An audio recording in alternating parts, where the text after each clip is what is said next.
Jalan-jalan singgah ke Bali. Di Bali, naik biang lala. Selamat berjumpa kembali, tentunya dengan saya Nurul Isabella. Bapak Ibu guru hebat, kali ini kita berjumpa lagi dalam pembahasan aksi nyata diseminasi budaya positif, menyebarkan pemahaman dan penerapan pengalaman. Ditulis oleh saya sendiri, Nurul Isabella SPD, bersama rekan saya Risa Aries Diana MR SPD MPD, calon guru penggerak Angkatan 10 kelas 252A Jember, Jawa Timur. Bapak Ibu guru hebat, sebelum saya mulai, perkenalkan kami. Yang pertama adalah Ibu Risa Diana MR SPD MPD, saya sendiri Nurul Isabella SPD, kami berdua adalah calon guru penggerak Angkatan 10. Kemudian Bapak M. Yasin sebagai fasilitator dan Ibu Mutmainah sebagai pengajar praktik. Kali ini kita akan membahas tentang rancangan untuk tindakan aksi nyata. Berikut pembahasannya.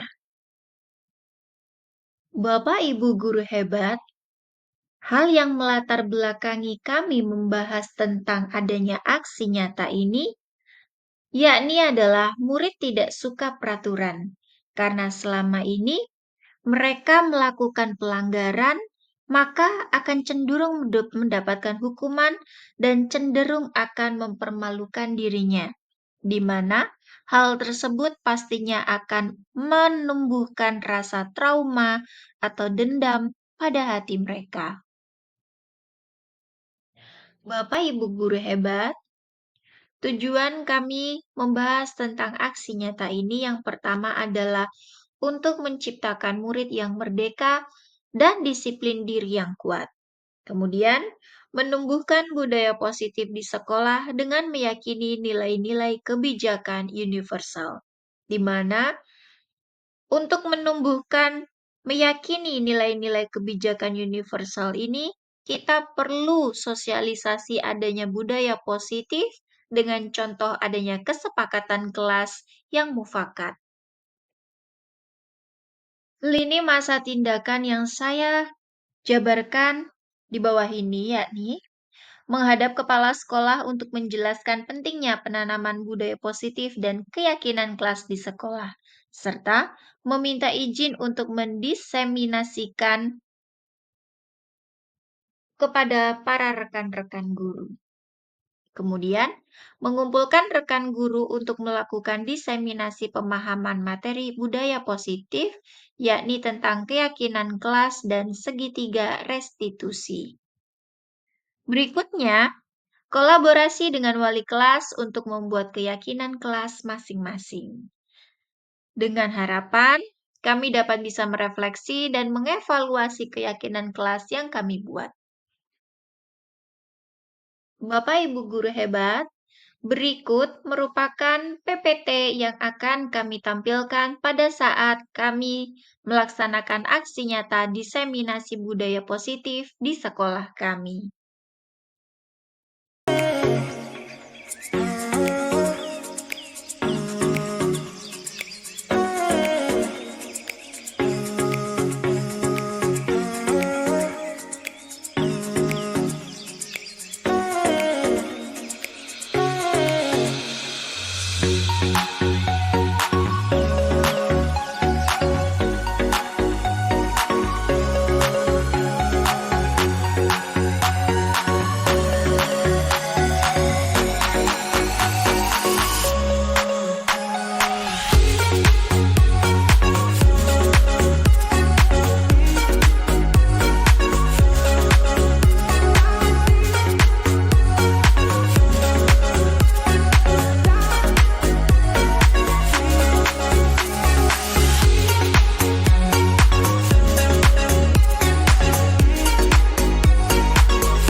Jadi Mbak Bunga tahu ya kalau kurang bisa mengatur waktu ya. Oke, kira-kira dengan kejadian seperti ini Mbak Bunga keyakinan kelas tahu ya kalau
Baik, Assalamualaikum warahmatullahi wabarakatuh.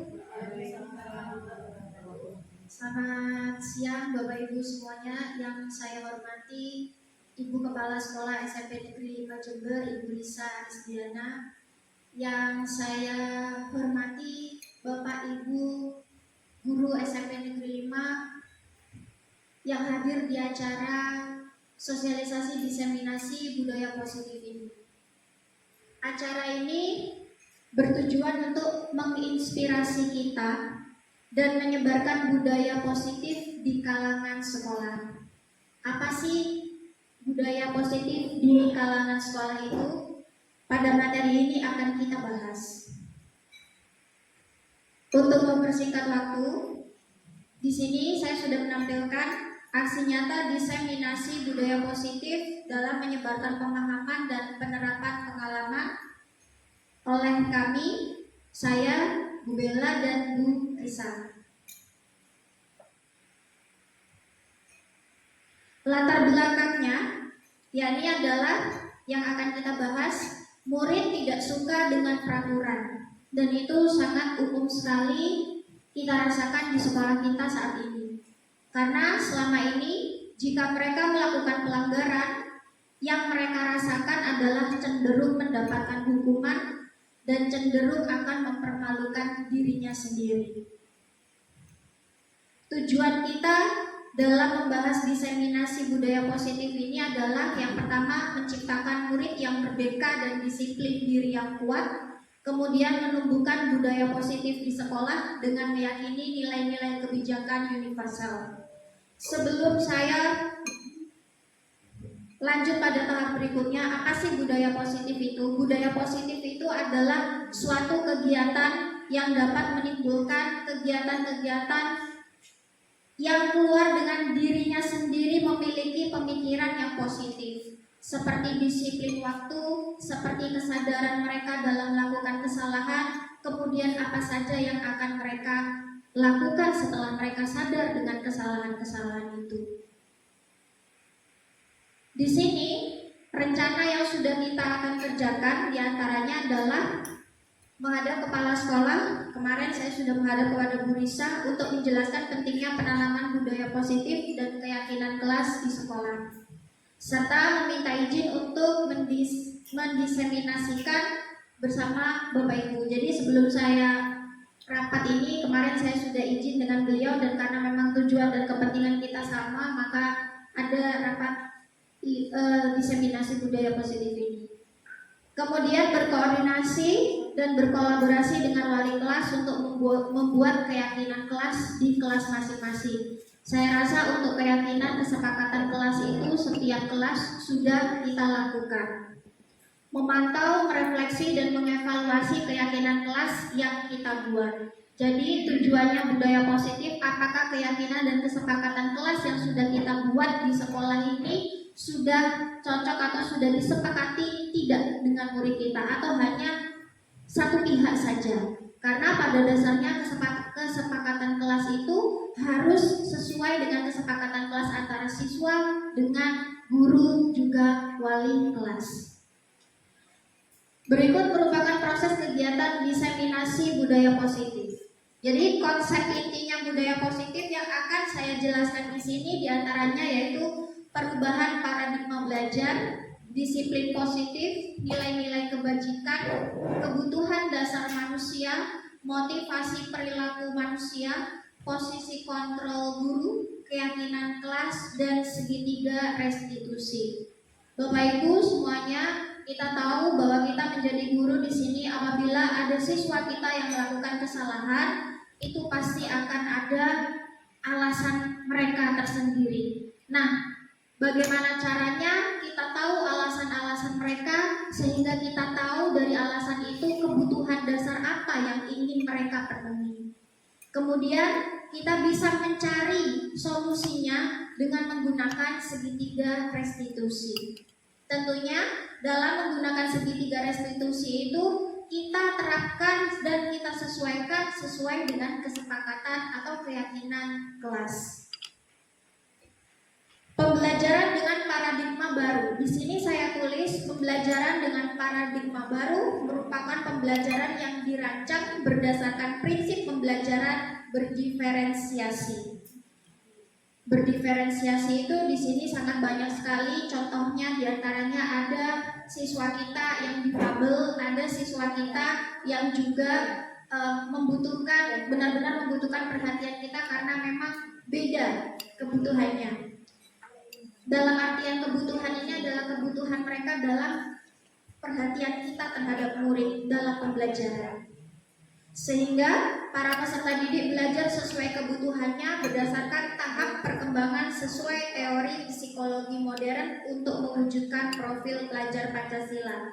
Kemarin kita sudah membahas profil pelajar Pancasila itu diantaranya yaitu beriman, bertakwa kepada Tuhan Yang Maha Esa, berkebinekaan global, bergotong royong, kreatif, bernalar kritis, dan mandiri.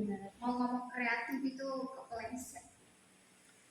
Kemudian miskonsepsi tentang teori kontrol. Yang saya bahas di sini ada perubahan paradigma belajar, ilusi bahwa semua penguatan positif efektif dan bermanfaat, kemudian ilusi bahwa kritik dan membuat rasa bersalah mampu menguatkan karakter, ilusi bahwa orang dewasa berhak untuk memaksa. Jadi yang akan saya bahas di sini ada berbagai macam alasan dari siswa kita dan kita wajib mencari tahu apa alasan itu, karena dari alasan-alasan tersebut kita akan mengetahui kebutuhan-kebutuhan apa saja yang siswa kita butuhkan dan harus kita penuhi. Dari situ akan terlihat juga bahwa apa yang mereka lakukan itu sudah benar atau salah sesuai dengan kesadaran mereka, tanpa kita memaksa, tanpa kita marah-marah. Seperti yang jujur saja saya tidak mau ini ya, seperti yang saya lakukan dulu. Jadi dulu kalau misalkan ada siswa yang misalkan melanggar keyakinan atau kesepakatan kelas, saya marah-marah. Bahkan terkadang keluar kata-kata yang menyakiti mereka. Tetapi hal itu ternyata tidak dibenarkan. Jadi bagaimana caranya kita seorang guru harus menyadarkan mereka sadar bahwa mereka itu salah dan apa yang akan mereka lakukan jika mereka salah. Dan kita memang harus belajar tahapan-tahapan itu. Kemudian yang berikutnya, mengubah paradigma stimulus respon ke pendekatan teori kontrol. Bapak Ibu, di sini ada tabel, di mana tabel itu saya sajikan sebagai pembeda.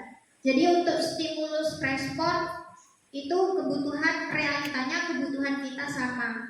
Tetapi menurut teori kontrol kebutuhannya kita berbeda. Jadi misalkan ada anak yang mungkin di rumahnya itu sudah terpenuhi perhatiannya oleh kedua orang tuanya. Jadi di kelas atau di sekolah dia sudah patuh, dia sudah mengikuti apa yang dianjurkan dan apa yang disepakati di kelas.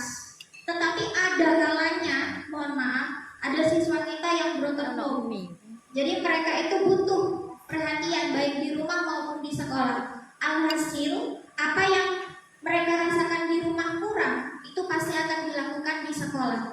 Entah itu dengan nakalnya mereka, dengan tidak disiplin terhadap kesepakatan kelas. Nah, dari sanalah seperti yang saya ucapkan tadi, yang saya ungkapkan tadi, bahwa dari apa yang mereka lakukan itu mereka punya alasan tersendiri. Dan alasan itu yang harus kita cari tahu. Karena dari alasan itulah kita akan tahu kebutuhan dasar manusia, khususnya siswa, dalam apa yang saya bahas ini. Kemudian di stimulus respon, semua orang melihat hal yang sama. Tetapi di teori kontrol, setiap orang memiliki gambaran yang berbeda. Jadi seperti yang sering kita lakukan. Menurut guru A, menurut guru yang A, anak itu nakal. Menurut versi A, dia memang nakal. Kebiasaan di rumah memang dia seperti itu. Dia tidak pernah patuh dengan orang tua. Tetapi menurut pemahaman atau pandangan dari guru B, anak itu nakal karena memang, mohon maaf, mungkin dia broken home. Jadi setiap orang itu memiliki pandangan yang berbeda-beda. Jadi itulah bedanya stimulus respon dan teori kontrol. Kemudian saya lanjut, kita mencoba mengubah orang agar berpandangan sama dengan kita. Sedangkan menurut teori kontrol, kita berusaha memahami pandangan orang lain tentang dunia. Dari stimulus respon dan teori kontrol ini, Bapak Ibu, kita belajar bahwa apa yang kita pikirkan itu belum tentu sama, meskipun tujuannya sama. Kemudian yang berikutnya, perilaku buruk dilihat sebagai suatu kesalahan. Sedangkan untuk teori kontrol, semua perilaku memiliki tujuan.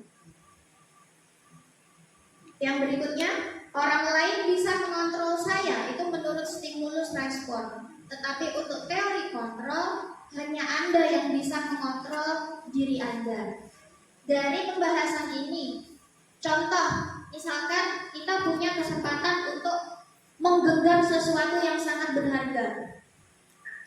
Kita genggam sesuatu yang sangat berharga itu, Bapak Ibu. Namanya berharga, yang paling berharga berarti kan sudah tidak ternilai. Dari apa yang kita genggam itu, jika ada orang lain yang berusaha untuk merebut atau membuka genggaman kita, kira-kira Bapak Ibu membuka atau tidak? Misalkan orang yang membuka genggaman tangan kita ini tujuannya untuk merebut, kira-kira Bapak Ibu mau membuka atau tidak genggaman ini? Tidak. Karena namanya hal yang paling berharga itu memang sudah spesial dan tidak mau kita berikan. Jadi dari kasus ini kita simpulkan bahwa yang bisa mengontrol diri kita membuka atau tidak genggaman tangan ini adalah kita sendiri. Jadi di stimulus respon dan teori kontrol ini Orang lain bisa mengontrol saya itu menurut stimulus respon, tapi tidak untuk teori kontrol. Menurut teori kontrol, hanya kita yang bisa mengontrol diri kita. Kemudian saya lanjutkan, saya bisa mengontrol orang lain. Sedangkan menurut teori kontrol, Anda tidak bisa mengontrol orang lain. Sama kasusnya seperti yang saya utarakan tadi, yang saya ibaratkan dengan genggaman tangan itu. Hanya kita yang bisa memutuskan kita mau melepaskan atau tidak. Kemudian saya lanjutkan, pemaksaan ada pada saat bujukan gagal. Sedangkan pada teori kontrol, kolaborasi dan konsensus menciptakan pilihan-pilihan, konsensus menciptakan pilihan-pilihan baru. Maksudnya pemaksaan ada pada saat bujukan gagal itu ya contohnya kita membujuk siswa untuk disiplin, tapi pada akhirnya kita gagal. Apa yang kita lakukan? Marah-marah. Nah itu marah-marah itu termasuk pada pemaksaan. Itu yang diungkapkan bedanya antara stimulus respon dan teori kontrol.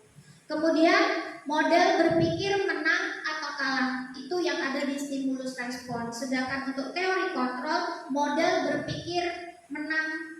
Jadi sama karena semuanya punya alasan. Dari keduanya ini saya tidak tanya Bapak Ibu ada pada posisi di mana, tapi kalau saya pribadi dulu dan mungkin sampai sekarang ada sisa-sisa itu, dulu saya ada pada stimulus respon. Sedikit-sedikit dulu saya marah. Kalau saya anak-anak itu tidak mengikuti apa yang sudah menjadi kesepakatan kelas, saya melakukan pemaksaan. Artinya saya marah-marah. Dan ternyata apa yang saya lakukan itu tidak dibenarkan. Karena bagaimanapun namanya pemaksaan itu akan berdampak suatu yang negatif terhadap pikiran siswa. Contoh, siswa menjadi alumni atau keluar dari SMP Negeri 5, lulus, bertemu saya, kenal sama Bu Bella. Kalau kita ini pernah menyakiti mereka, pasti yang keluar adalah kalimat yang negatif. Contoh, Bu Bella judes. Nah, itu artinya kita sudah melakukan stimulus respon. Sedangkan yang dianjurkan saat ini adalah kita menggunakan teori kontrol. Saya lanjutkan. Disiplin positif. Disiplin berasal dari kata disiplina yang artinya belajar. Disiplin mengacu pada disiplin diri yang memiliki tanggung jawab terhadap apa yang dilakukan berdasarkan nilai-nilai yang diyakini. Disiplin positif merupakan salah satu cara penerapan disiplin yang bertujuan untuk menumbuhkan kesadaran serta memberdayakan peserta didik tanpa imbalan. Nah, ini tanpa imbalan penghargaan atau reward, ancaman atau hukuman. Tapi yang saya pikirkan dulu, yang saya pahami cara mendisiplinkan siswa yang dulu saya lakukan itu masih mengikuti ada ancaman dan hukuman. Padahal seharusnya itu sudah tidak. Karena kembali lagi, bagaimana caranya kita sebagai guru menggiring siswa untuk sadar akan kesepakatan kelas. Berikutnya, sebagai pendidik, tujuan kita adalah menciptakan peserta didik yang memiliki disiplin diri sehingga mereka berperilaku mengacu kepada nilai-nilai kebajikan universal dan memiliki motivasi intrinsik dalam perubahan perilaku ke arah yang lebih baik. Jadi dalam kesimpulan yang kotak biru itu Bapak Ibu di sana sudah dijelaskan motivasi intrinsik. Jadi harus dari dalam diri siswa, bukan dari paksaan kita. Apalagi paksaan itu berupa ancaman atau hukuman. Seperti yang sudah kita bahas juga, sesuai kodrat alam dan kodrat zaman. Sudah bukan kodrat alamnya lagi, sudah bukan zamannya lagi kita mengancam atau menghukum. Tapi susah Bu, kalau misalkan ini pertanyaan saya dulu, dan itu sering saya lakukan. Susah Bu, siswa itu tidak diancam, siswa itu tidak dihukum, atau siswa itu tidak diberi reward. Belum tentu mereka itu melakukan. ternyata ada triknya, dan inilah yang harus kita pelajari. Nilai-nilai kebajikan, nilai yang disepakati bersama, lepas dari suku bangsa, agama, bahasa, maupun latar belakangnya. Contoh yang sering kita terapkan di sekolah ada profil pelajar Pancasila, ada primary years program, dan ada keterampilan hidup. Ketiganya ini sudah sering kita terapkan di sekolah. Kemudian, saya tadi sering mengatakan tentang kebutuhan dasar manusia. Apa itu kebutuhan dasar manusia?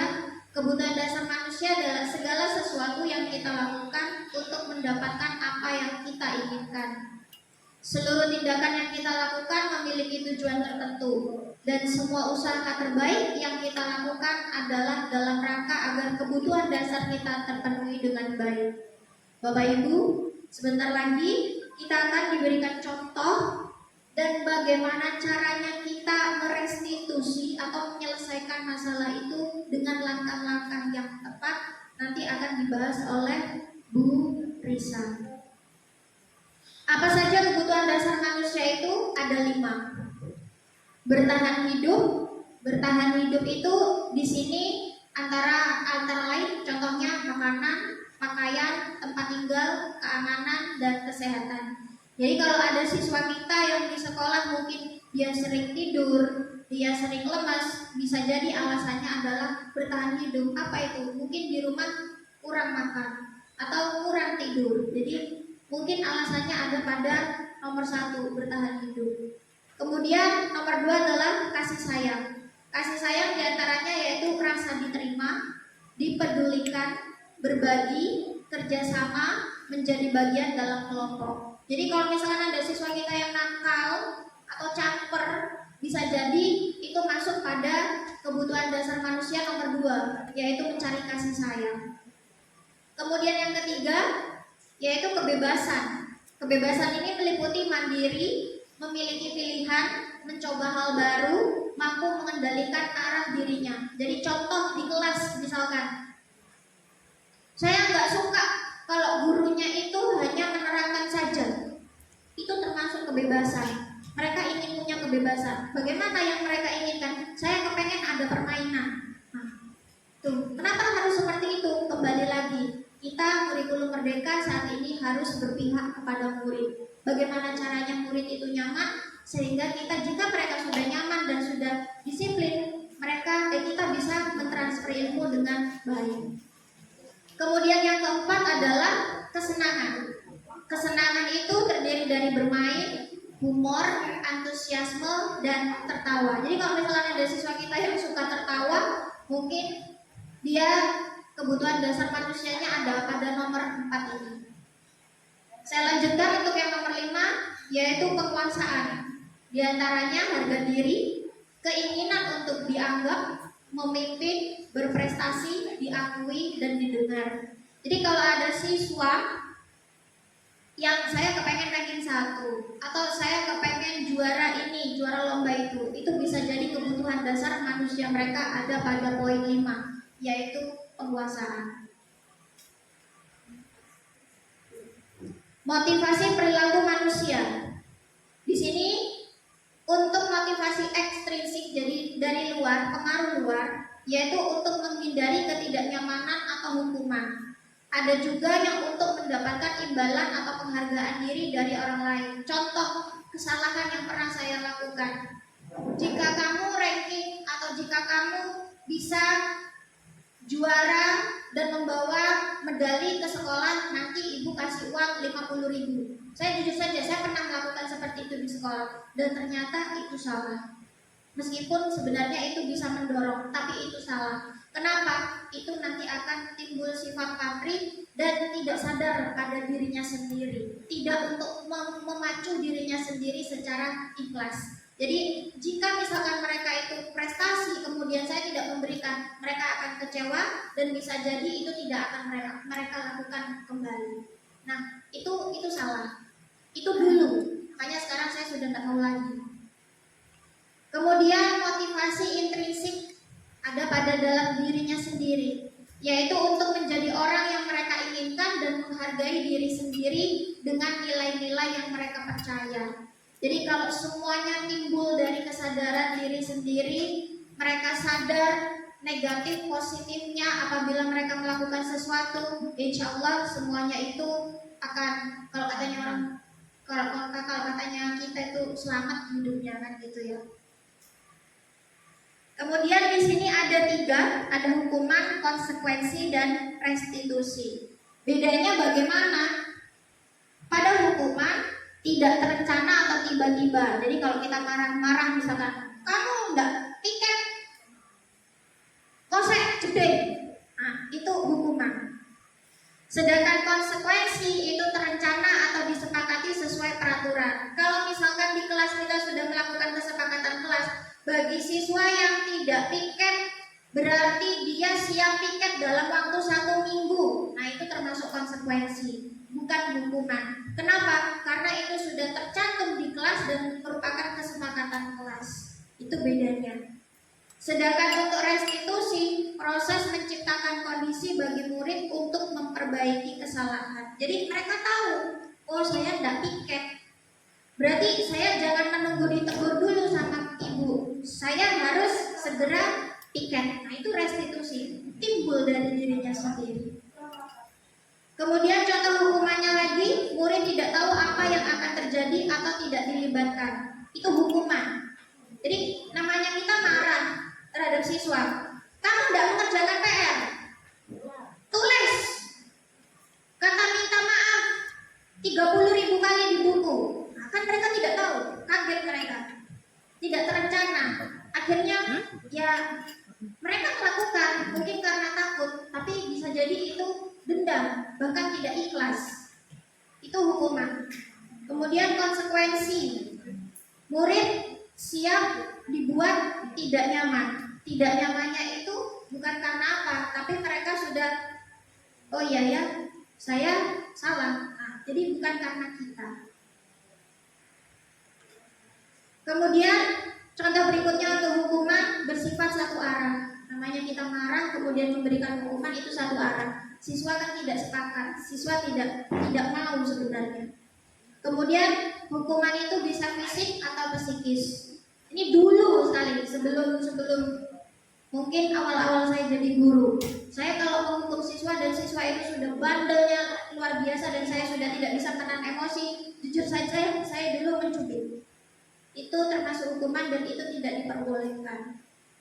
Sedangkan pada konsekuensi, sikap guru selalu memonitor murid. Jadi tanpa kita menegur, kita hanya melihat saja. Kalau memang siswa itu sudah tahu kesepakatan kelas, waduh, saya membuang sampah tidak sesuai dengan warnanya tempat sampah, maka apa yang mereka lakukan? Cepat-cepat mereka langsung lari kemudian mengambil dan naruh. Nah itu konsekuensi. Beda dengan hukuman. Hukuman mereka tahu membuang sampah, terus lihat guru ada apa ya gitu, terus dia tahu salah, tapi keduluan kita, kamu buang sampah tidak sesuai pada tempatnya, buang semuanya. Itu satu arah, tidak sesuai dengan kesepakatan. Sedangkan menurut restitusi, proses kolaboratif yang mengajarkan murid untuk mencari solusi sendiri. Karena mereka sudah sadar akan kesalahannya, maka mereka langsung mencari solusi. Bagaimana caranya nih? Kesepakatan kelas saya kemarin bagaimana? Apa yang harus saya lakukan? Nah itu restitusi. Bapak Ibu, itulah yang harus kita terapkan mulai dari sekarang. Jadi jangan kita menerapkan sebagai stimulus respon, tapi mari mulai dari sekarang kita sudah harus bisa menerapkan teori kontrol, di mana apapun yang kita lakukan di sekolah ini tujuannya adalah berpihak kepada murid. Berpihak kepada murid artinya kita benar-benar melayani murid, saling menghargai, saling menghormati, tanpa kita menyalahi prinsip kita masing-masing. Itulah yang diajarkan tentang diseminasi budaya positif. Untuk berikutnya tentang posisi kontrol guru, bagaimana contohnya, apa langkah-langkahnya kita yang akan kita kerjakan di sekolah. Saya langsung serahkan kepada Bu Risa. Monggo.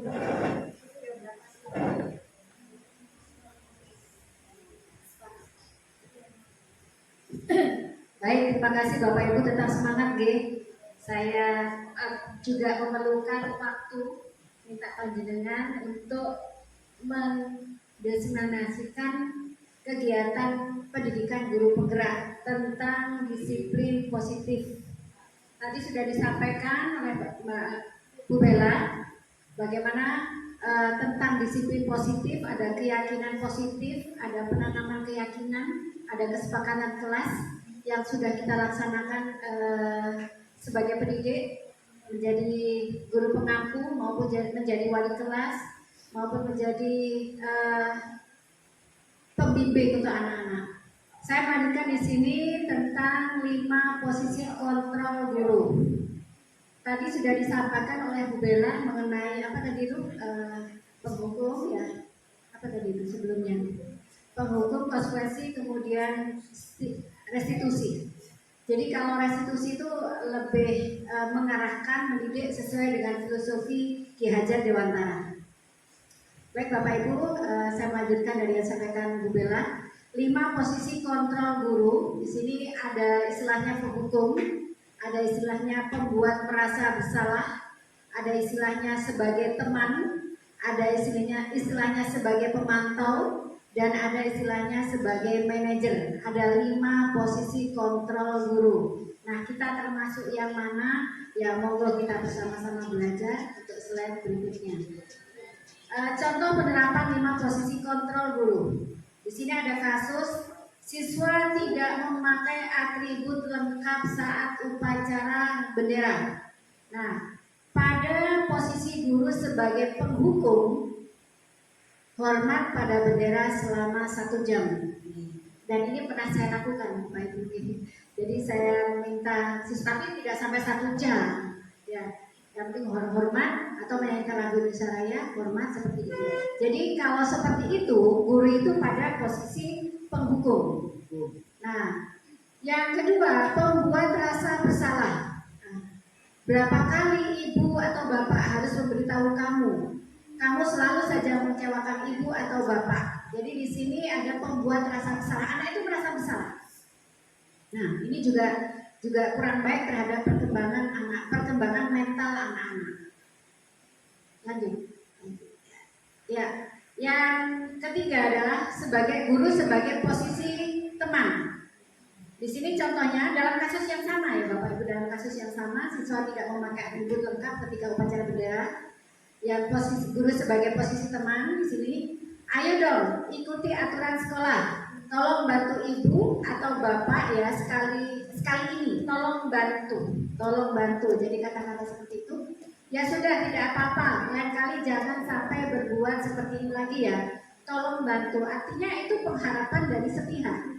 Nah, di sini kan kita memberikan tadi ya, kita memberikan restitusi kepada anak-anak itu dalam rangka untuk mengubah sikap anak dari yang salah menjadi tidak salah, menjadi benar, dari yang salah menjadi benar. Nah, tapi di sini cara atau posisi kontrol yang paling tepat itu yang mana? Dari kelima kontrol posisi kontrol guru. Jadi yang posisi teman itu seperti itu, ayo dong ikuti aturan sekolah, tolong bantu ibu atau bapak. Nah, jadi kalimat atau redaksi yang kita sampaikan ke anak-anak juga harus kita pikirkan. Berikutnya di posisi pemantau. Kamu sudah melanggar peraturan sekolah, kamu tahu konsekuensinya. Setelah upacara, kamu beli atributnya ke koperasi dan jangan diulang lagi. Itu posisi pemantau. Jadi pengaruhnya juga kurang mendidik kepada anak-anak. Lanjut yang terakhir adalah posisi manajer Bapak Ibu. Monggo kita perhatikan bersama-sama pada posisi manajer ini. Apakah kamu tahu kesalahanmu? Sebenarnya anak-anak tidak memakai atribut, dia tahu salah atau tidak tahu kan ya Bapak Ibu ya? Ya, Sudah tahu. Nah, jadi kita masuk dalam mindset anak tersebut. Apakah kamu tahu kesalahanmu? Nah, kira-kira bagaimana kamu memperbaiki kesalahanmu? Nah, ini anaknya ini akan berpikir. Dia akan berpikir bagaimana tindak lanjut untuk memperbaiki kesalahannya. Jadi dalam posisi manajer ini, anak-anak diminta untuk berpikir tindak lanjutnya. Bukan kalau tadi pada posisi penghukum, teman, pemantau, kemudian merasa pembuat salah, ini kan cukup sampai di situ. Artinya anak-anak ya sudah, dia berbuat kesalahan, kemudian dia harus menjalani konsekuensinya, selesai. Tapi yang kita harapkan dari kesalahan itu sebagai proses pembelajaran bagaimana tindak lanjutnya agar anak itu tidak melakukan kesalahan lagi, bukan karena hukuman, bukan karena sesuatu, tapi karena timbul dari pola pikirnya sendiri. Tuh, jadi kalau manajer ini intinya anak-anak diajak berpikir bagaimana untuk memperbaiki kesalahanmu. Dan insya Allah ini mungkin yang lebih bicara. Oke, lanjut. Posisi kontrol, apakah aku? Saya kecewa sekali dengan kamu. Nah, ini posisi kontrol yang mana Bapak Ibu? Bapak Ibu sama paham yang 5 posisi kontrol tadi? Sudah, oke. Yang penghukum, kemudian pembuat merasa bersalah, kemudian sebagai teman, sebagai pemantau, dan sebagai manajer.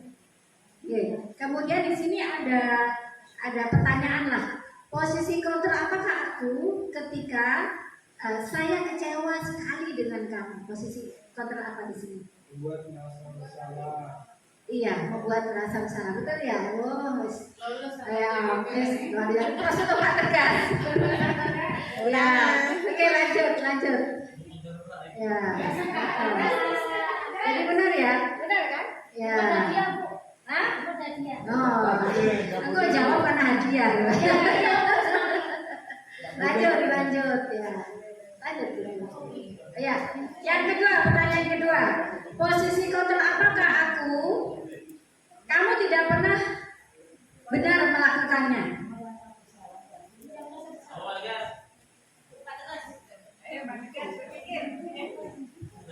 Ayo, kalau bersalah ini terkait dengan ini perasaan bersalah.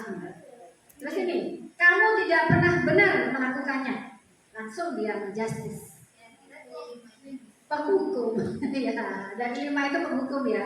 Kamu tidak pernah benar melakukannya, jadi menjustice, langsung menjustice itu berarti penghukum. Ya, yang ketiga, semoga ini ada yang benar. Tadi Pak Tegas yang menjawab. Pasti bagaimana? Apa rencanamu untuk menyelesaikan masalah ini?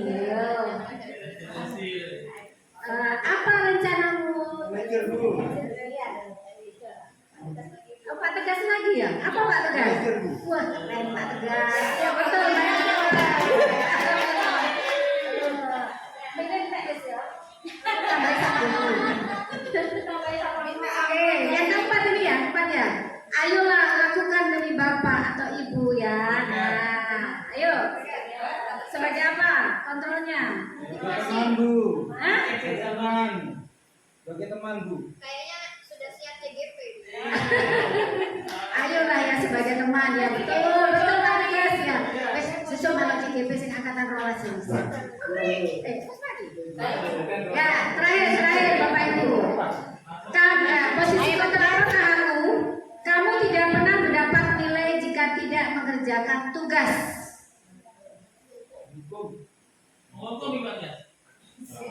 Tidak mendapatkan nilai, coba. Teman. Bukan. Sudah. Kamu tidak mendapat.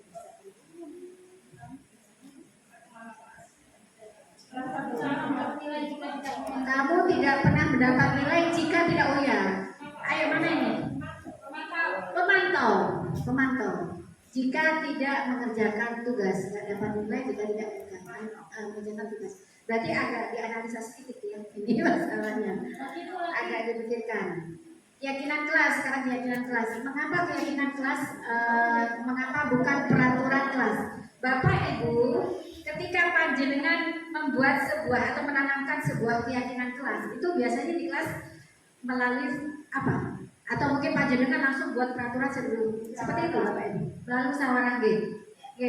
Kesepakatan kan intinya G. Jadi membuat keyakinan kelas, menanamkan hal-hal positif tentang kebajikan, tentang disiplin positif itu melalui kesepakatan kelas. Jadi ketika membangun sebuah sebuah keyakinan itu ditetapkan secara bersama-sama, dengan seperti itu akan paham dan akan diingat karena dibangunnya bersama-sama berdasarkan kesepakatan. Lanjut. Ya, sekarang pembentukan keyakinan kelas.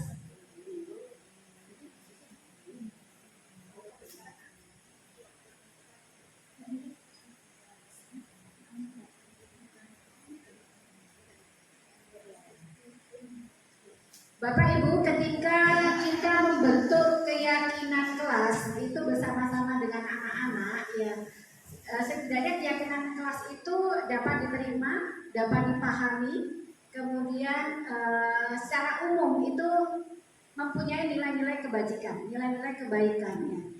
Jadi ada beberapa hal di sini dalam pembentukan keyakinan kelas. Yang pertama adalah bersifat abstrak, artinya bersifat umum. Bersifat umum Bapak Ibu, jadi umum tentang hal-hal kebajikan, hal-hal kebaikan. Yang kedua berupa pernyataan universal, ya bisa diterima semuanya, tidak sebagian anak, sebagian siswa, tapi pernyataan ini bisa diterima oleh semua siswa. Yang ketiga dibuat dalam pernyataan positif, mestinya pernyataan disiplin positif itu memang kata-katanya disiplin positif ya. Itu saya pernah mendengar begini Bapak Ibu. Jadi hindari kata-kata jangan, tidak boleh, gitu ya. Jadi di sini ya pernyataannya itu positif, harus positif. Berikutnya ya Bapak Ibu, sedikit saja agar mudah diingat. Artinya mudah dihafal, mudah diingat anak-anak, jadi sedikit membuat keyakinan kelas. Kata-katanya disusun, tidak perlu bertele-tele panjang seperti itu Bapak Ibu. Terus berikutnya sesuai dengan kondisi kelas dan sekolah sehingga mudah diterapkan.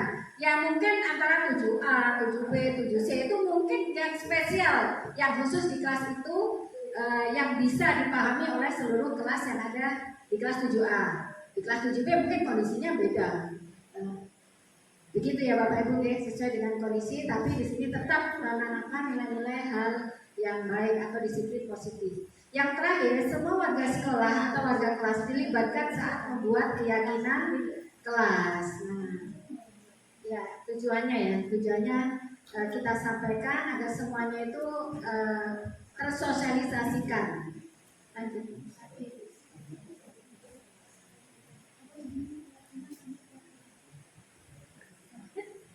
Bapak Ibu, pada saat kemarin mensosialisasikan peraturan itu kan langsung kita buat ya, peraturan, kemudian ada poinnya, kemudian di situ ada apa ya, sanksinya, kan ada ya biasanya ya di BK ada Bu Tutut ya, di sini ada Bu Faiz ya, ada ya peraturan kelas ya, peraturan tata tertib ada kan ya, ya. Nah, itu monggo nanti bisa kita pahami bersama-sama dalam membuat sebuah keyakinan atau peraturan ya.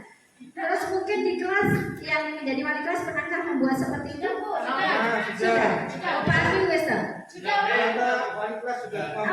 Apa Pak Asri contohnya? Ya misalkan ini kalau di kelas saya ya Bu, anak yang belum makan atau belum sarapan, kita beri waktu 10 yang bawa makan, kita beri waktu 10 sampai 15 menit untuk makan misalnya. Yang tidak bawa meskipun tidak sarapan tidak boleh. Karena peraturan itu saya dapatkan dari kawan-kawan di tempat lain bahwa anak itu tidak akan bisa berkonsentrasi ketika perutnya lapar. Makanya kita sepakat di kelas. Tapi dengan seperti itu nanti banyak nggak ya kira-kira?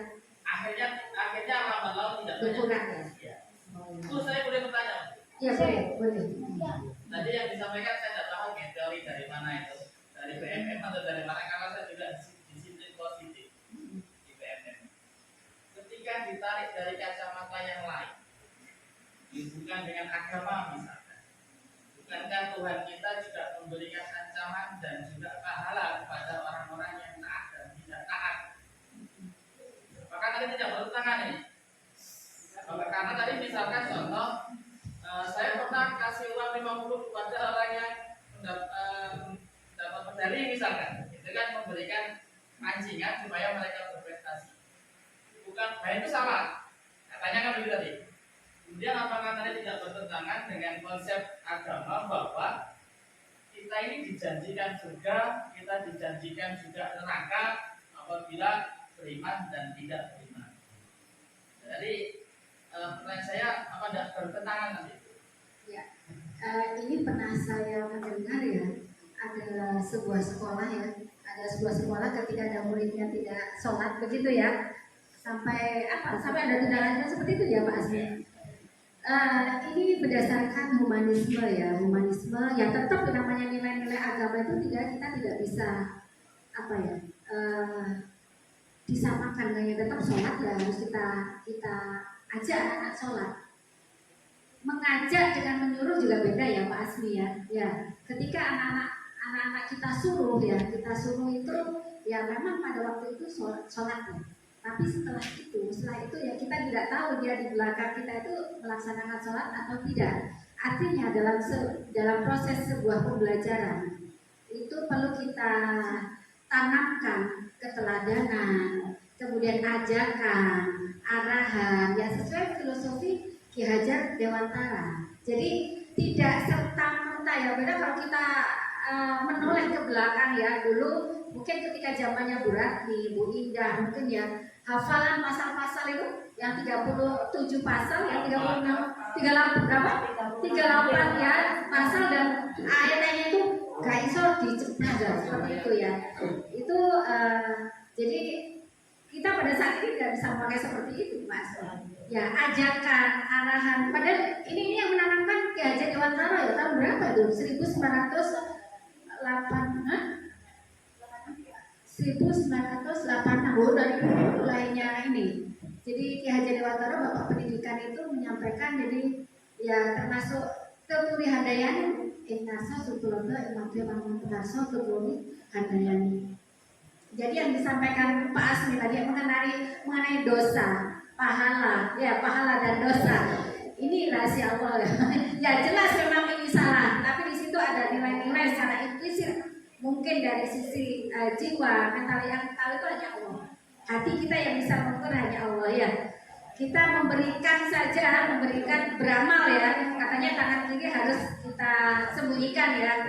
Jadi itu dinilai sebagai ibadah atau bukan itu kan rahasia Allah ya. Tapi secara teori mungkin itu oleh pahala itu. Nah, tapi kalau memberinya dengan cara ria beda lagi ya. Beda lagi. Intinya dalam proses pendidikan ini bagaimana kita itu memanusiakan manusia, humanisme. Tapi tetap nilai-nilai yang sudah menjadi harga mutlak ya, nilai tentang keagamaan, tentang kewajiban kita sebagai seorang muslim ya tetap kita tanamkan, tetap ya. Jadi itu kurang lebihnya seperti mungkin Bu Bella ingin menambahkan, Bu Bella. Terima kasih.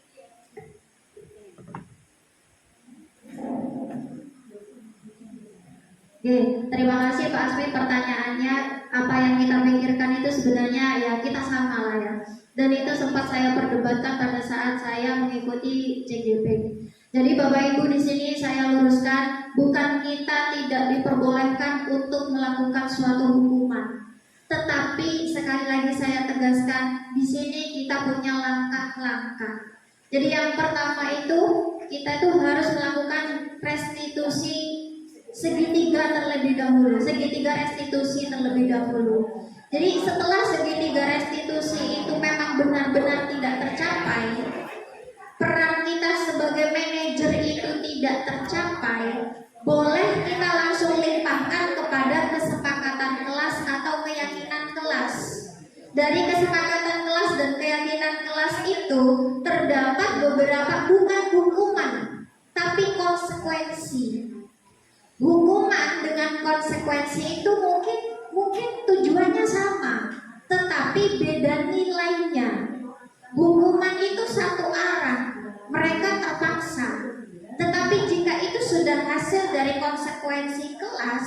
kesepakatan kelas yang mereka buat sendiri itu merupakan konsekuensi mereka. Jadi mereka sudah tahu dan itu tidak satu arah. Jadi mereka tahu, oh saya melanggar ini nih, pasti nanti konsekuensi saya itu. Itu bukan hukuman. Jadi bukan berarti kita tidak boleh memberikan hukuman. Boleh kita memberikan hukuman, tetapi bukan hukuman yang satu pihak, tetapi kesepakatan kelas atau yang kita sebut dengan konsekuensi kelas. Jadi begitu, bukan berarti kita tidak boleh melakukan hukuman. Cuma contoh misalkan, kamu tidak mengerjakan PR, kesepakatan kelasnya kalau tidak mengerjakan PR misalkan sholat duha atau membaca ayat suci Al-Quran, itu menurut kita adalah hukuman sebenarnya, tapi hukuman yang positif. Dan menurut mereka itu bukan suatu hukuman, tapi konsekuensi. Karena memang sudah disepakati bersama. Itulah pentingnya kita di kelas. Jadi tidak hanya kita ke BK saja, tidak. Di kelas kita sebagai guru, sebagai wali kelas juga harus membuat kesepakatan kelas. Kenapa? Tujuannya jika memang terbukti atau memang terpaksa sekali harus ada hukuman, mereka tidak menyatakan itu hukuman, tapi konsekuensi karena kesepakatan mereka bersama, mufakat. Begitu. Mungkin itu Bu, terima kasih. Gimana Bu? Gimana Pak Asni? Ya. Jadi ada kesepakatan ya.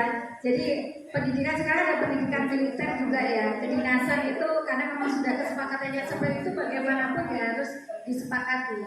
Hal-hal disiplin positif yang perlu ditanamkan di situ ya tidak boleh dilanggar lah. Artinya itu karena itu sudah kesepakatan.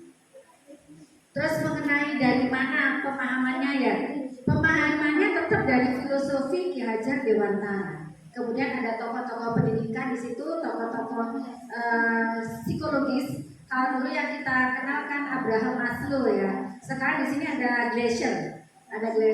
Jadi tokoh psikologis tingkat dunia mengenai pendidikan psikologis atau kejiwaan manusia itu.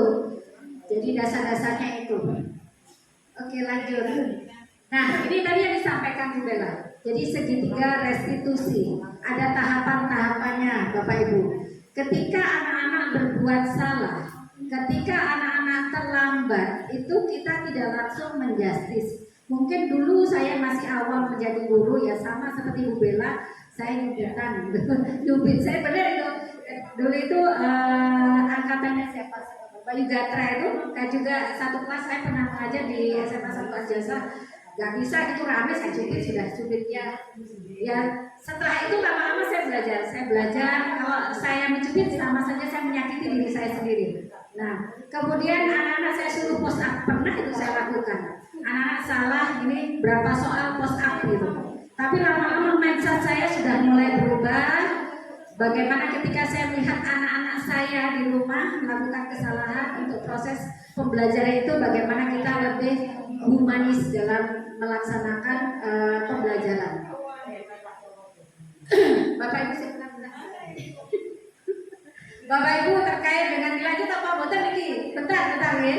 Ini tentang keyakinan kelas tadi, suatu proses dialog yang dijalankan oleh guru agar dapat menghasilkan murid yang mandiri dan bertanggung jawab. Apapun proses yang kita lakukan Bapak Ibu, apapun instruksi atau ilmu yang panjenengan berikan, itu kan kita mengingat ilmu itu terus mengalir, terus tertanam dalam jiwa anak. Nah, bagaimana caranya? Ya, di sini ada segitiga restitusi. Ada 3 tahapan Bapak Ibu ketika kita akan menyelesaikan suatu masalah jika ada anak-anak yang melanggar. Yang pertama adalah menstabilkan identitas. Yang kedua adalah validasi tindakan yang salah. Kemudian yang ketiga adalah menanyakan keyakinan. Jadi ketika anak-anak bersalah, nanti dalam dia melakukan kesalahan, itu ada nilai-nilai positif di situ. Nah, jadi pertama mungkin kalau secara psikologis ya, secara psikologis filosofisnya, ketika anak-anak melakukan kesalahan, dia sudah takut Bapak. Dia terlambat, dia takut sudah. Nah, semakin kita marahi, dia semakin takut Bapak Ibu. Tapi kalau kita stabilkan dulu, kita tenangkan anak itu, kenapa dia terlambat, kenapa dia tidak mengerjakan PR. Nah, kemudian kita tanyakan identitasnya, identitas kesalahannya, kemudian naik satu langkah lagi, validasi tindakan yang salah. Kamu terlambat seperti ini, kamu merasa bersalah nggak? Jadi seakan-akan kita masuk dalam dunia anak itu divalidasi tindakan yang salah. Nah, ternyata yang kita pikirkan, anak-anak itu yang saya salah, saya terlambat. Nah, seperti dia akhirnya merefleksi, oh ya saya salah. Kenapa saya salah? Dia mulai berpikir, oh karena ini dan sebagainya. Kemudian yang ketiga, menanyakan keyakinan. Apa yang ditanamkan dari keyakinan apa yang ditanamkan ketika dia terlambat? Yang mungkin disiplin, tanggung jawab, mandiri itu muncul di situ. Oh berarti saya harus disiplin, saya harus tanggung jawab, saya harus mandiri, tidak usah diperlukan orang tua. Jadi saya harus tanggung jawab terhadap tugas yang saya emban, begitu. Nanti ada nggak? Oh ya, ini nih Bu Bella akan memberikan contoh. Ya, ini contoh dialog antara kepala sekolah dengan saya sebagai guru ya, Bapak Ibu ya. Ini sebenarnya harusnya guru dengan siswa, tapi karena siswanya nggak ada, jadi di sini ada kepala sekolah dan guru. Jadi ceritanya, misalkan, bukan misal sih, sering saya karena saya terlambat datang ke kantor. Nah, sering kita sering kan ya, kita sering dan itu sudah sering Bu bisa lakukan juga kepada kita. Jadi contoh datang nih saya terlambat, keburu-buru. Nah, Bu Risa datang nih. Mbak Nurul, Ibu, saya langsung mohon maaf Bu, saya terlambat. Kan itu kalimat kita yang sering kita lakukan gitu. Ya, sebentar jangan keburu dulu, kita dialog dulu. Nah, jadi contoh, mohon maaf Bu, saya terlambat. Apa yang dijawab Bu Risa? Coba Bu Risa bagaimana Bu? Biasanya ke saya Bu. Stabilkan identitas, sering soalnya. Bu Risa pasti tuh, yang saya ingat ya, Bapak Ibu yang saya ingat tuh gini. Ya, terlambat ya, sudah tahu ya kalau terlambat. Iya Bu. Saya kan sudah sadar. Iya Bu. Bu Risa selalu bilang, iya nggak apa-apa, biasa memang manusia itu memang selalu salah. Sering kita kan digitukan sama Bu Risa ya. Kalimat seperti itu adalah menstabilkan identitas. Dari yang pertama kita kumpul, waduh ketemu Bu Risa. Kalau saya itu gitu perasaan. Tapi dengan Bu Risa bilang gitu, iya nggak apa-apa, itu sedikit tenang. Gitu. Duh, tapi yang mau izin bisa ya Bu, saya ini juga telat kan gitu ya. Nah, lega, tapi ada malunya juga. Nah, kemudian setelah kalimat itu, tapi tahu ya kalau Bu Bella itu terlambat, itu sudah masuk pada validasi tindakan yang salah, masuk pada langkah yang kedua. Saya kembali menjawab, iya Bu saya salah Bu. Terus Bu Risa tanya lagi, kenapa kok terlambat? Janjian sama siapa tadi di jalan? Ban yang mana yang kempos? Kan gitu kan biasanya ya. Barulah kita memberikan alasan kita, iya Bu mohon maaf, kehabisan bensin Bu, tanggal tua, tidak punya bensin, misal. Iya. itu sudah Bu Risa itu sudah ada pada langkah yang kedua, yaitu validasi tindakan yang salah. Jadi kita semuanya sadar kalau kita salah dan kita bisa menyampaikan kesalahan itu, tapi kita tidak menampik kalau kita itu salah. Terus setelah itu Bu Risa bilang, ya sudah, ini sering nih, ya sudah. Besok bagaimana caranya bisa nyampe di sini lebih pagi dan dulu. Nah, Bu Risa tuh biasanya seperti itu. Itu Bu Risa sudah masuk pada menanyakan keyakinan. Salah kan kalau misalkan datang jam 7 lewat, iya salah Bu. Itu sudah menanyakan keyakinan. Kemudian coba apa yang harus kamu lakukan? Iya Bu, besok saya harus isi bensin dulu sepulang sekolah biar tak terlambat. Itu sudah ada pada langkah ketiga. Jadi segitiga restitusi itu tidak hanya berlaku kepada murid dan guru saja, tapi dari kepala sekolah dan juga rekan sejawat. Begitu Bapak Ibu, itu contohnya segitiga restitusi dan itu harus kita bisa belajar terapkan di kelas dengan siswa kita. Moga Bu. Ya, sepertinya sudah mulai menulis. Ini. Oh, kayaknya saya ini Bunda. Bu, ini sudah kuningnya bisa sudah ngomong 2 kali ya, 3 kali.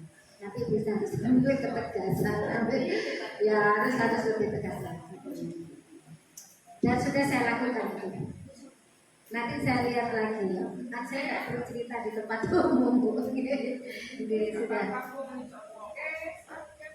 Ini contoh kan, contoh. Ya, insya Allah semuanya sudah baik kok Bu. Oh, kalau anak-anak. Kembalikan ke tadi itu ada konsekuensi kesepakatan. Konsekuensi yang kedua.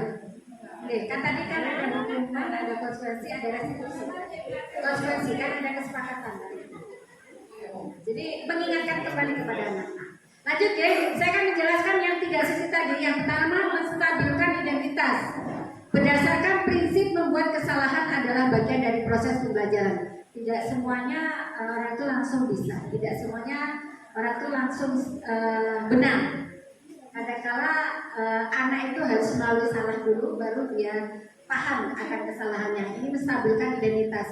Indikatornya adalah berbuat salah itu wajar. Tidak ada manusia yang sempurna.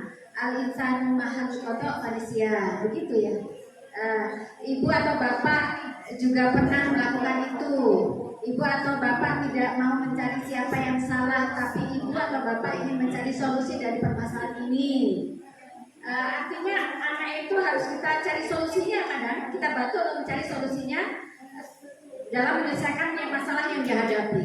Kamu berhak untuk terakhir, kamu berhak merasa begitu. Nah, berikutnya Bapak Ibu, menstabilkan identitas yang sisi ini ya, menstabilkan identitas. Berdasarkan prinsip setiap perilaku berupaya memenuhi suatu kebutuhan tertentu. Setiap dia melakukan kesalahan, pasti dia itu memenuhi kebutuhan. Contohnya, ada anak yang terlambat. Kenapa kamu kok terlambat, Nak? Mungkin dari rumah belakang. Bu, tadi malam itu saya tidurnya jam 1 katakan, ya, jam 1. Akhirnya dia terlambat. Makanya dia terlambat karena untuk memenuhi rasa lelah dia, ngantuk dia karena begadang semalam. Nah, tapi ini kan juga tidak benar Bapak Ibu. Ini tidak benar. Jadi indikator-indikatornya adalah kamu pasti punya alasan mengapa melakukan hal itu. Padahal kamu bisa melakukan hal yang lebih buruk dari ini. Nah, ini sampai seperti segitunya ya Bapak Ibu.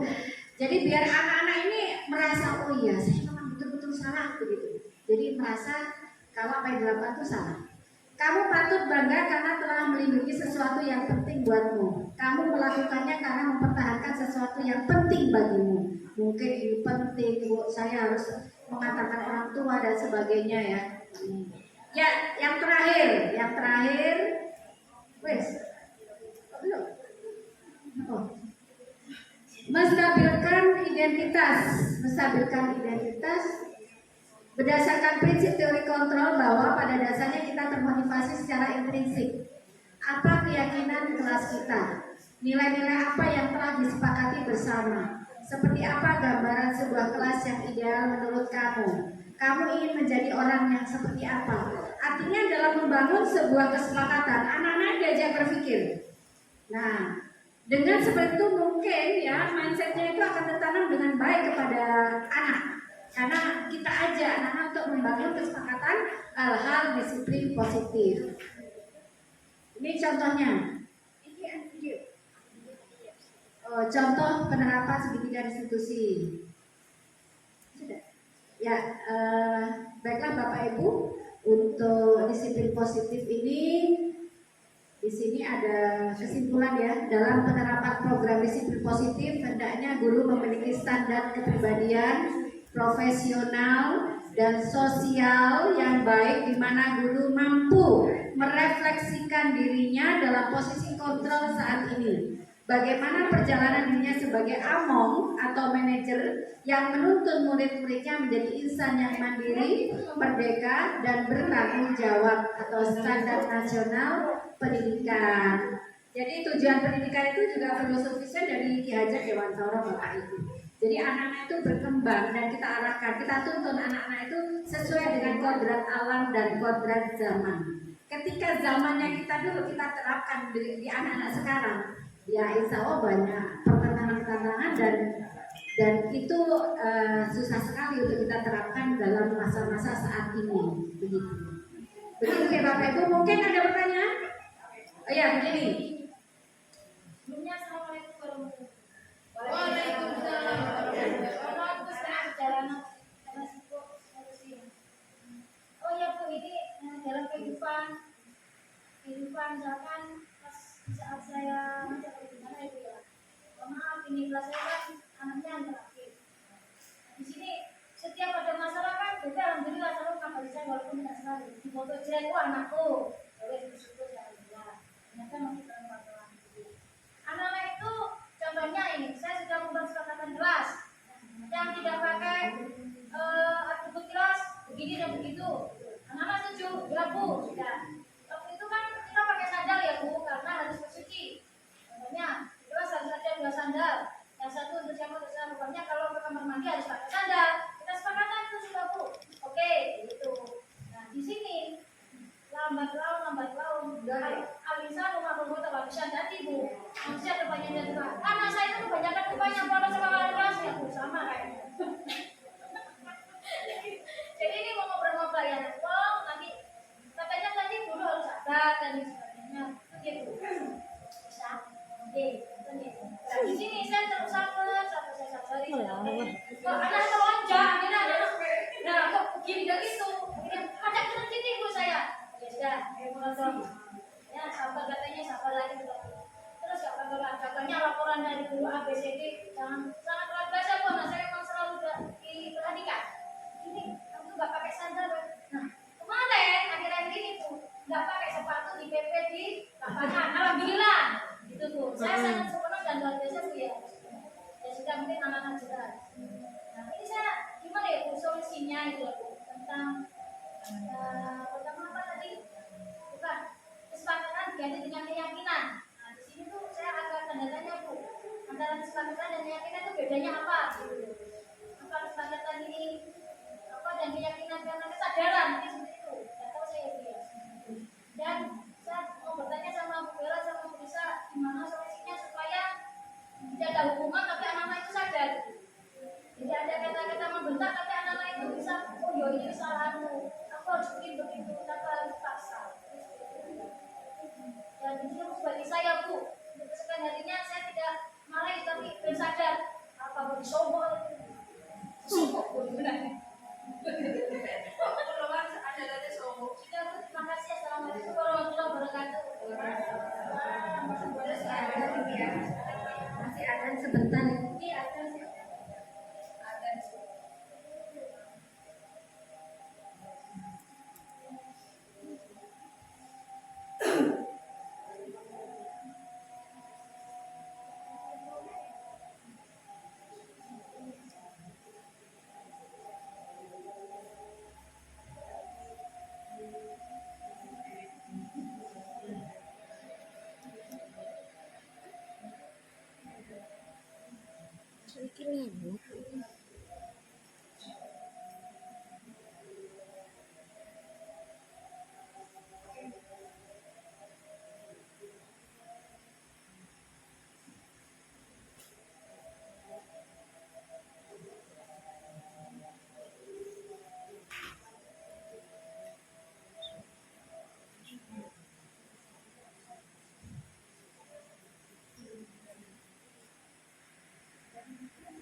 Sudah selesai akhirnya.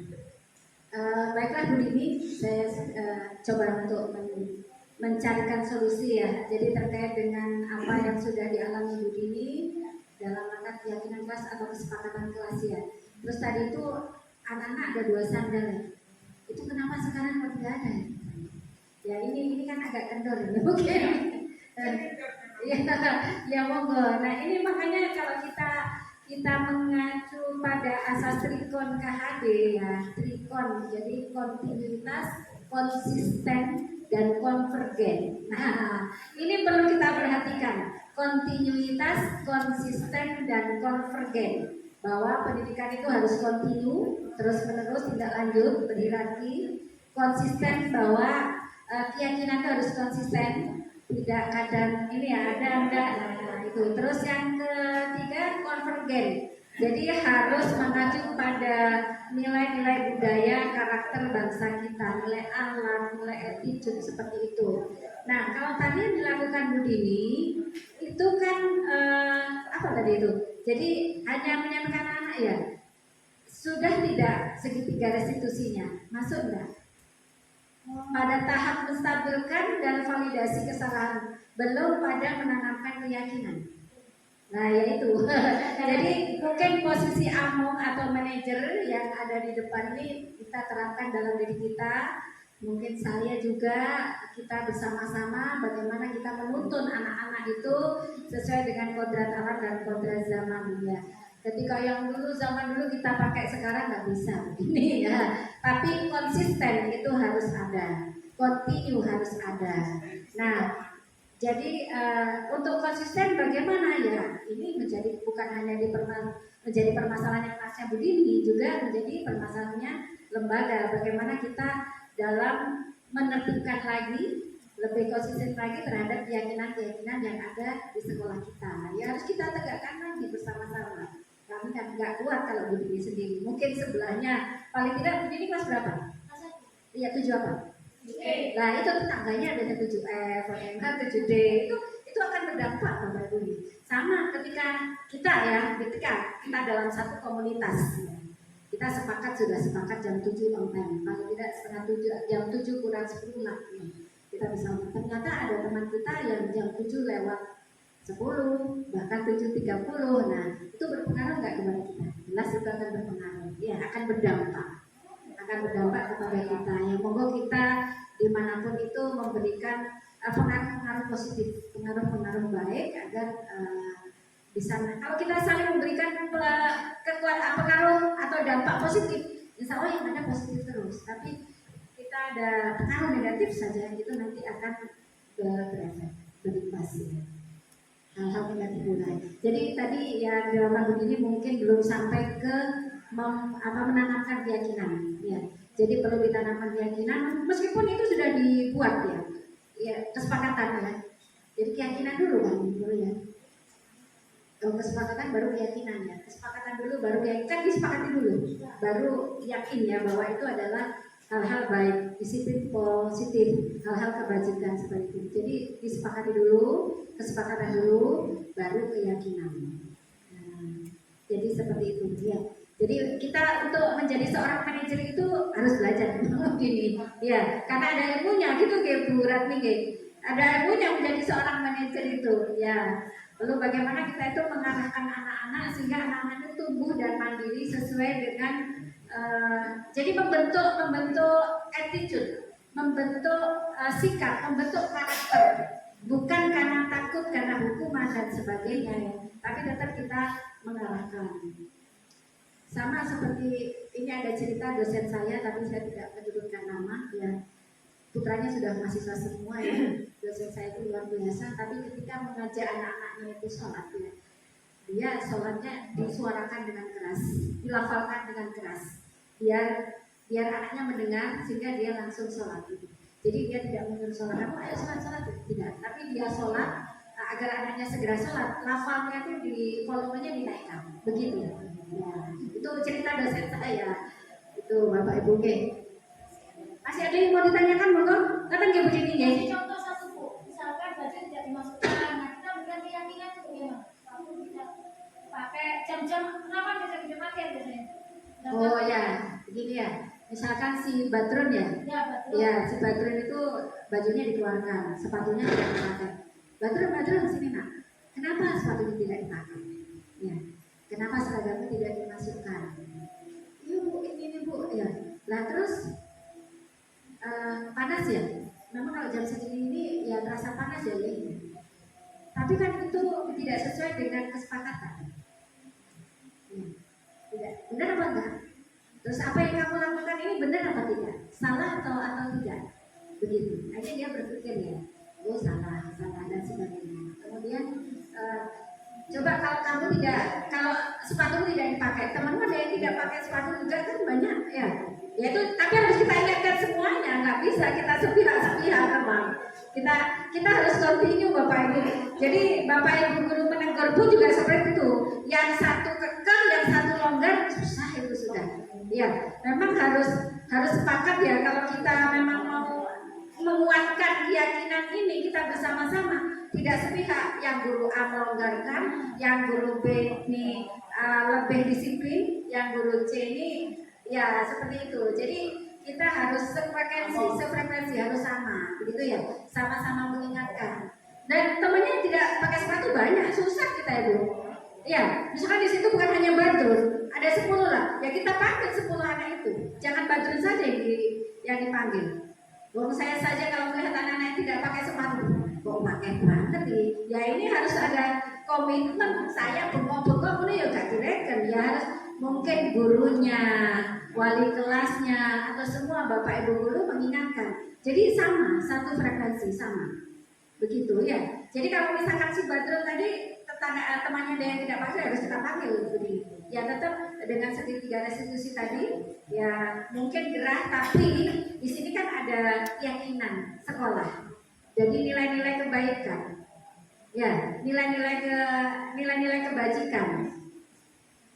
Coba kalau bajumu dimasukkan, kamu pakai sepatu lebih ganteng.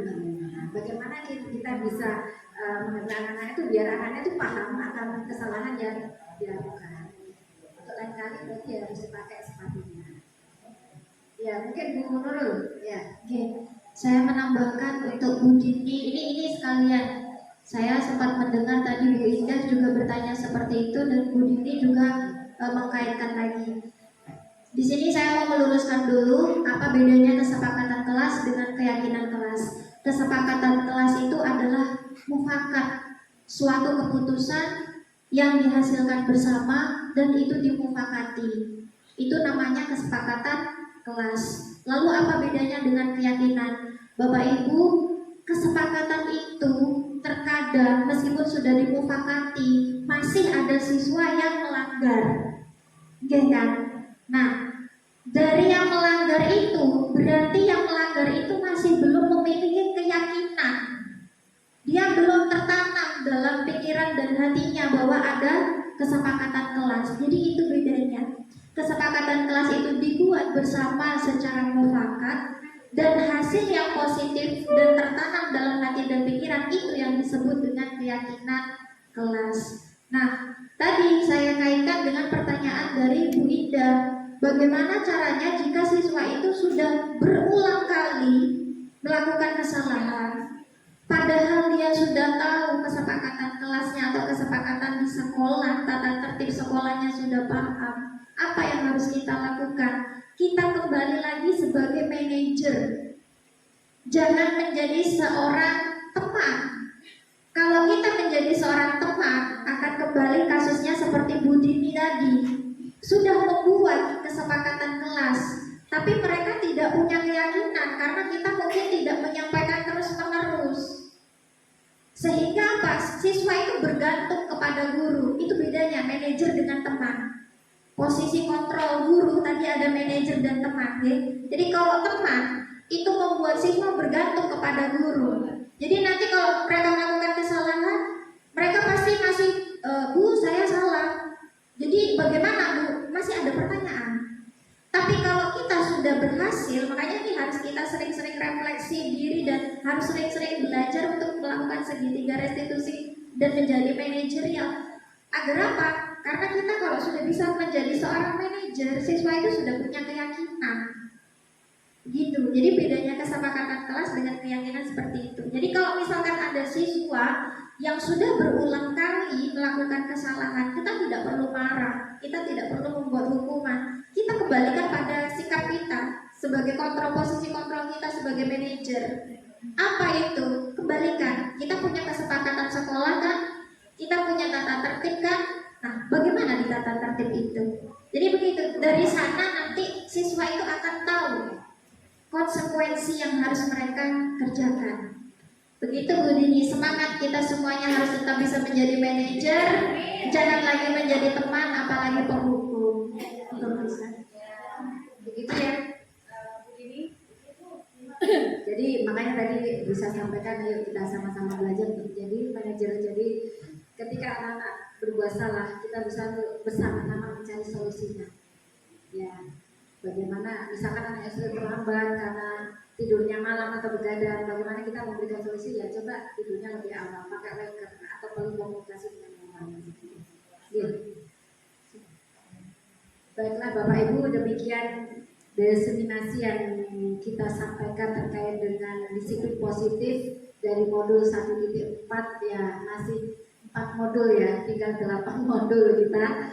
Dari satu modul itu LMS-nya juga lumayan banyak, tapi ini menjadi tantangan dan penguat kita untuk selalu belajar dan menempa agar kita bisa memberikan pelayanan kepada peserta didik yang terbaik begitu. Karena pembelajaran berdiferensiasi itu luar biasa, kita harus melayani anak-anak dengan berbagai potensi, dengan berbagai karakter, dan 32 karakter yang berbeda kita bisa melayaninya dengan baik.